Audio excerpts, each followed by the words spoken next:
How to transfer Bitcoin from PayPal to another wallet. Hello guys, this is Atticus and welcome back to another tutorial video.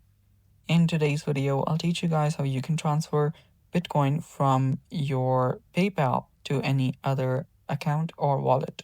So without any further ado, let's dive right into it. First step, open up your PayPal. Make sure you're logged in into your account. After you do that, you can head over to the finances section and then go to crypto. After you're on this section, choose your Bitcoin. After you tap on Bitcoin, you can then start buying or selling or transferring. You can simply see the options there. Choose on your more crypto actions and then tap on send.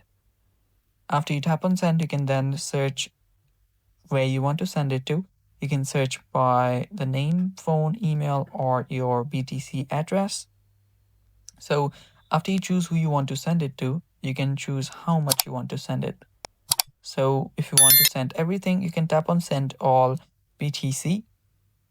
And after you do that, you can finally review your Bitcoin. Then you can tap on send now, and you've just sent your Bitcoin from PayPal to another place. And that's how easy it is, guys. And that's all for today's video as well. Thanks for watching. Stay tuned for more upcoming videos, and bye-bye.